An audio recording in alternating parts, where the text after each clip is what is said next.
Good evening from New York.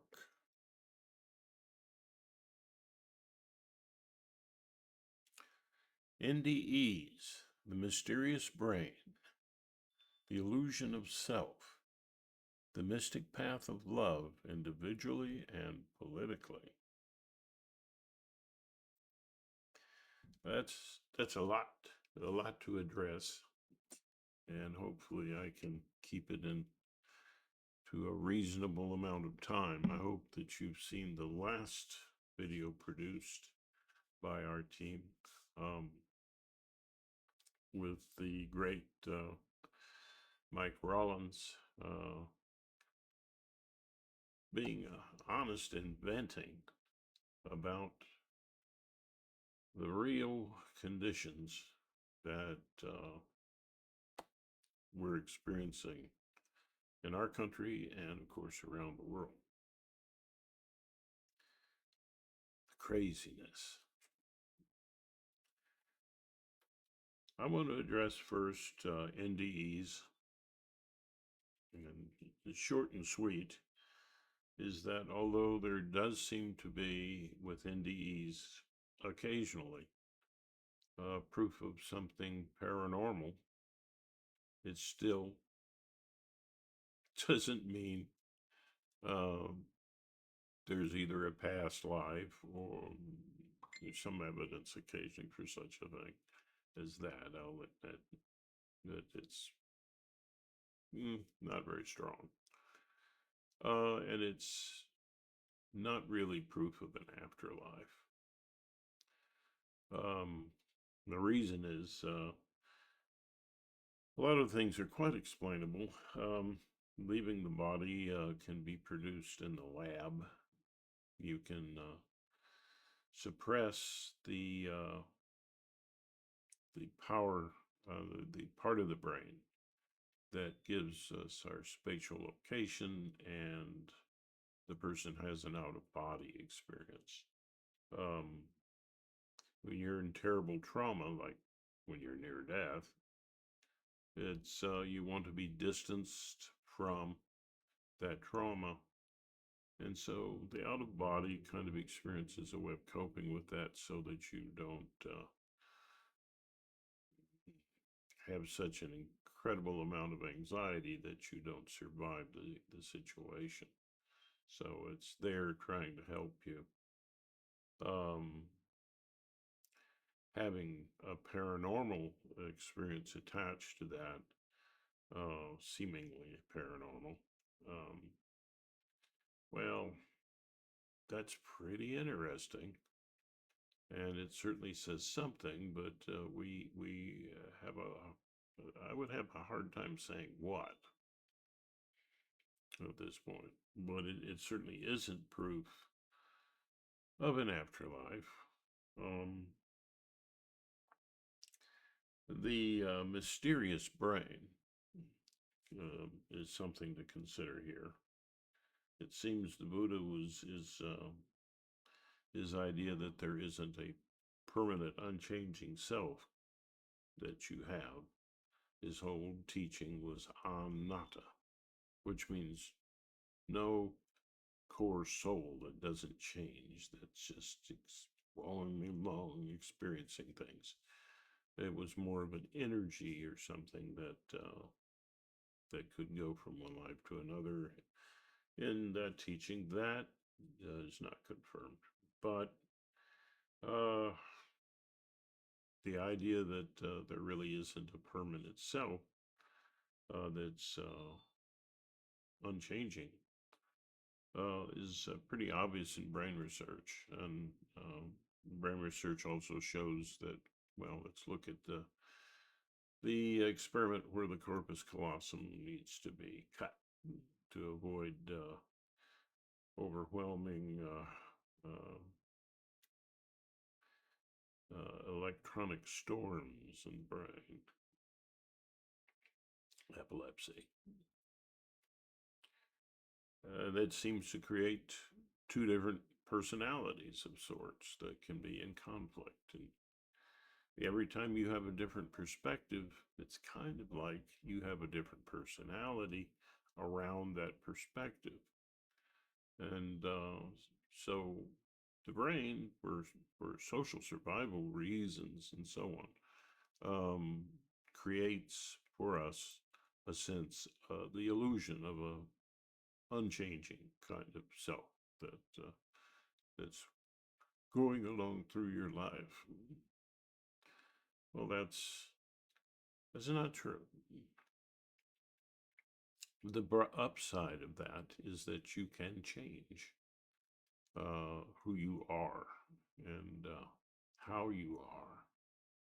And there's also, when you talk about the mystic path of love, that's a way with the approaching with various perspectives, love in a loving way, approaching your inner reflections in a loving way, um, either without language or with it. That this kind of approach um, actually can heal trauma and also help you to see past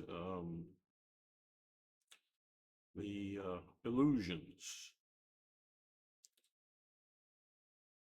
Uh, hmm, there's something I wanted to say about the mystic path of love, more in depth. Oh, yeah. I want you to understand that when trauma occurs, there's helplessness to get vital needs met. Maybe it's to get away or fight back, any number of things. And, to be loved, to have what a baby should expect to have, for instance, what a teenager should have expected to have. You were helpless to be in it. That helplessness is at the core of the main effect of a trauma, and the conditions and the real needs are symbolized by the brain so that you're not overwhelmed by anxiety.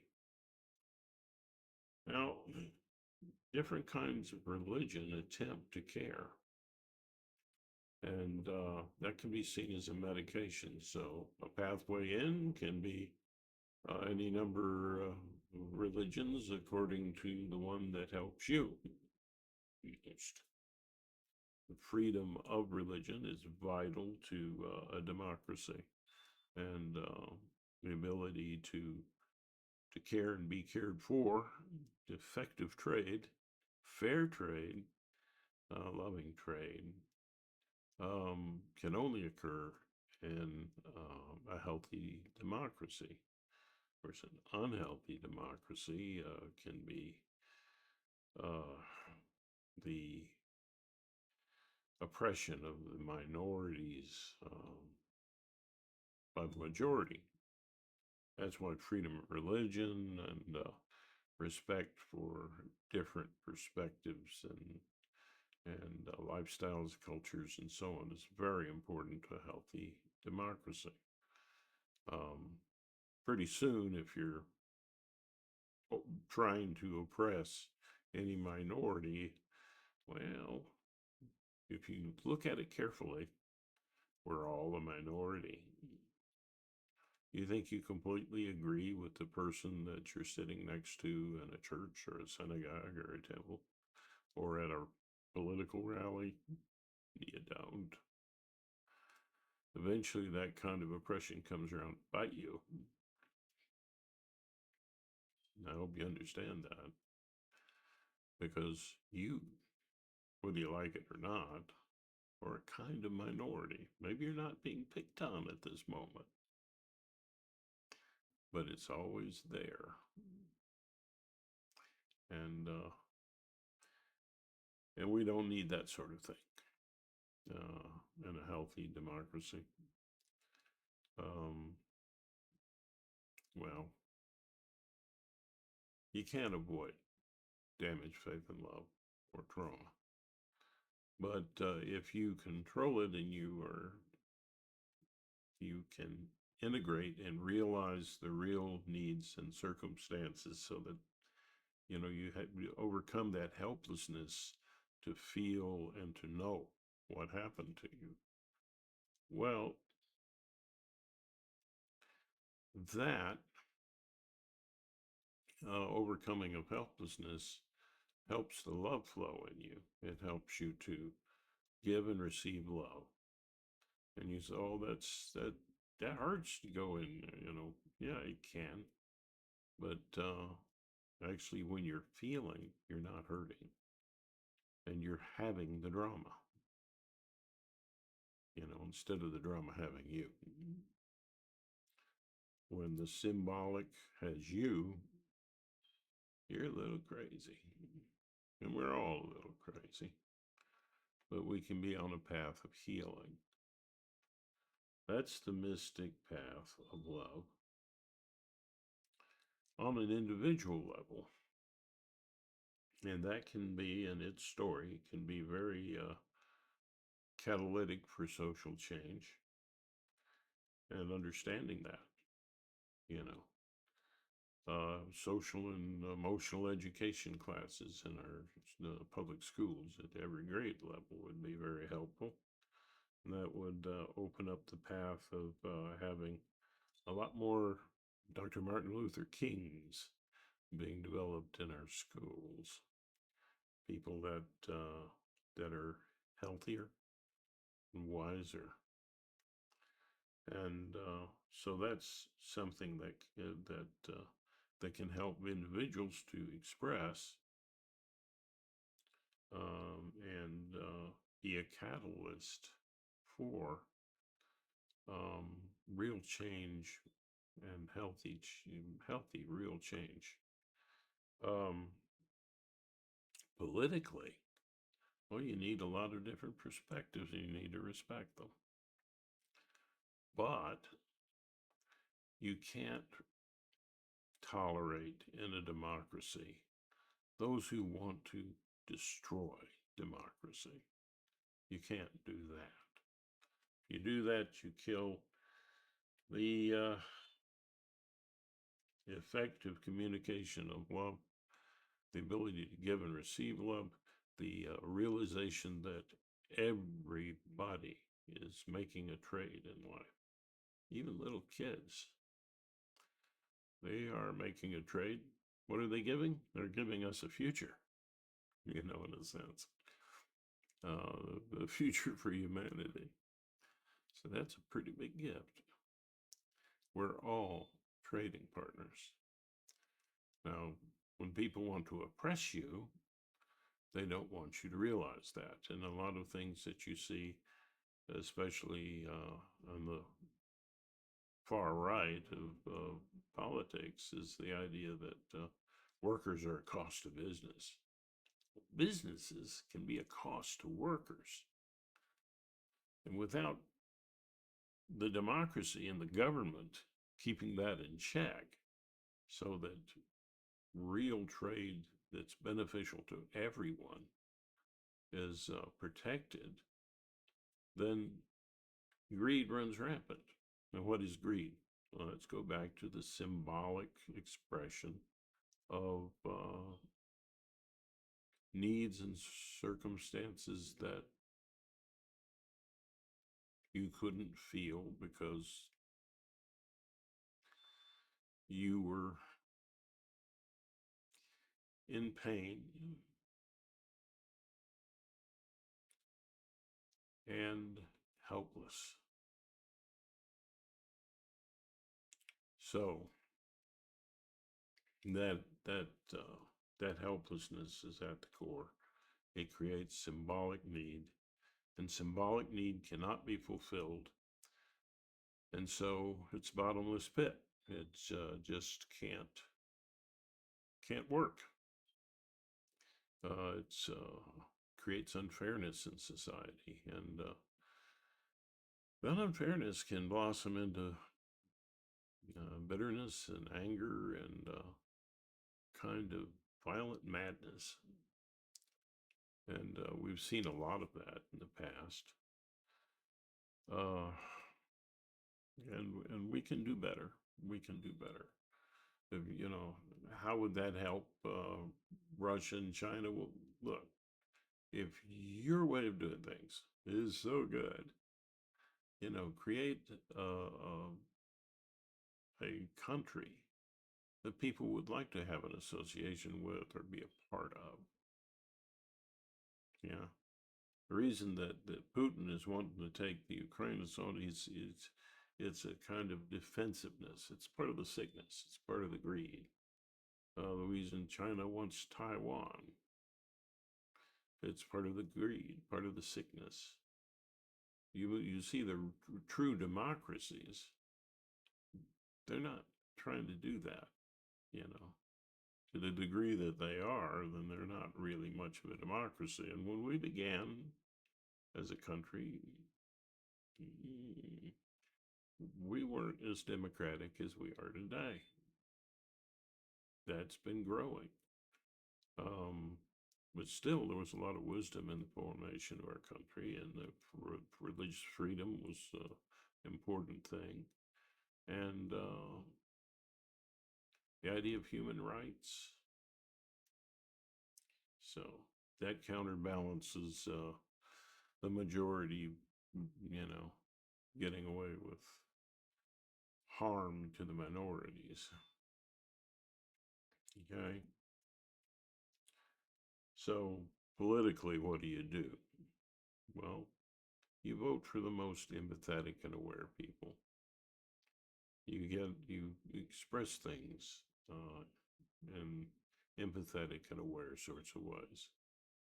Now, if you're Bill Maher, then you see the negative side of religion.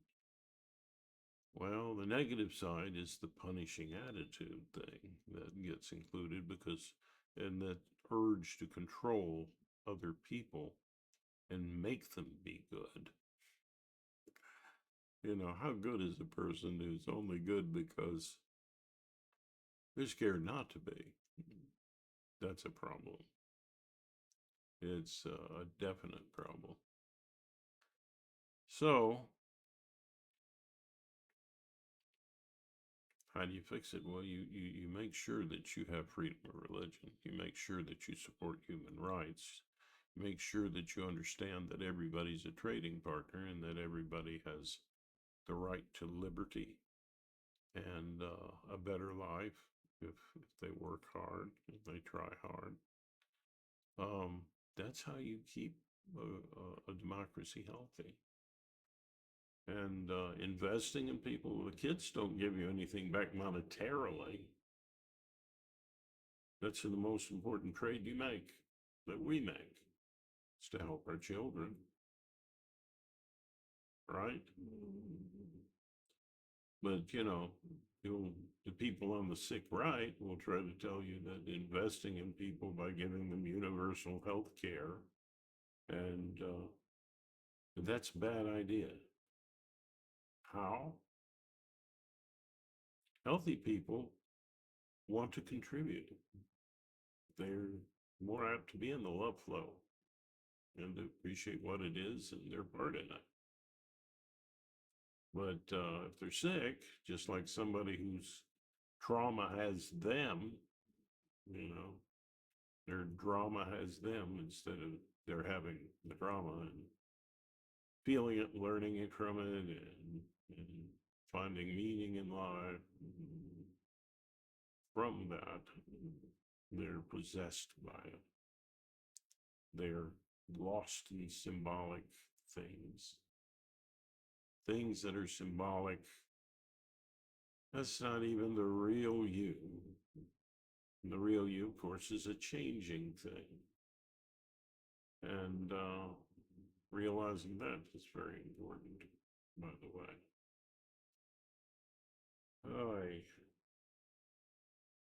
It's late here, and I'm starting to get a little tired before I start wandering. I'm going to try to close this down. I hope that I've gotten you to think.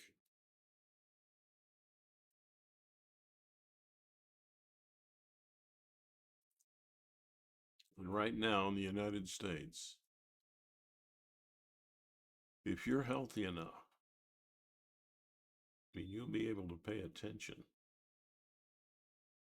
to what the Republican Party has become. It's a greed fest by the super wealthy, using people who are too tired to understand politics or whose drama has them, so that they're constantly in a state of fear and anger where objectivity loses its way, and opportunities for growth are cut. Yeah, when violence occurs. So,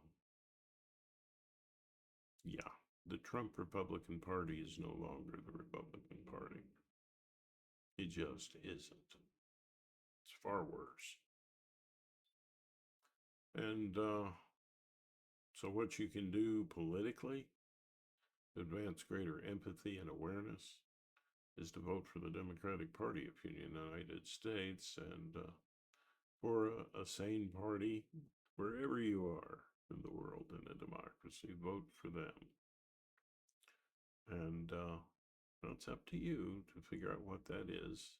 And part of how we know what that is that we go inside, we reflect, and we do things that help us to unlearn helplessness around the power to feel and express our feelings, and to go the path of healing, which begins with feeling with the different points of love, breaking down the symbols that are like a shell around your feelings of helplessness and need. And you're doing that very gently, you know. Once upon a time, you could not do that under the circumstances. You certainly couldn't do that. But now that you're a bit older and able, yes, you can.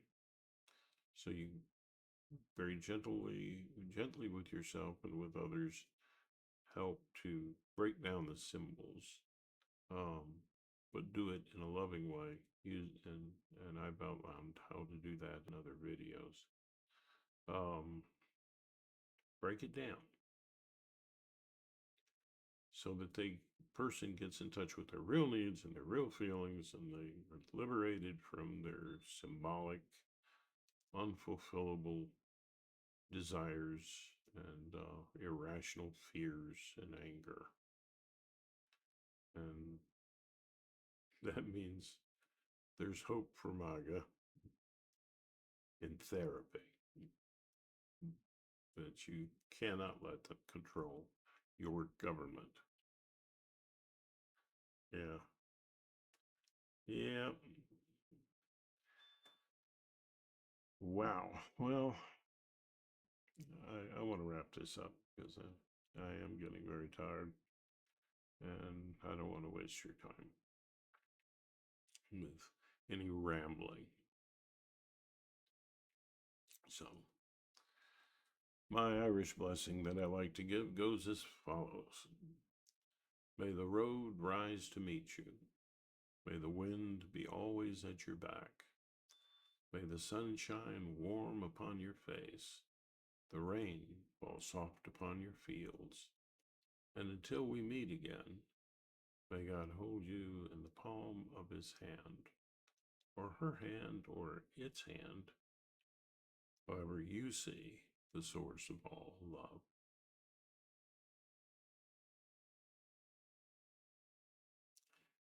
And I always try to quote the great Carl Sagan. who said, "We are the universe knowing itself. You're not just in a world of wonder, you're part of that wonder, and so is everybody else. Appreciate everybody else, yourself, and the wonder that engulfs us all and makes us one." And the goodbye and the hello in India says that. That greeting and goodbye is namaste. So do make a great day today, or a better day. You know you can. And namaste, y'all.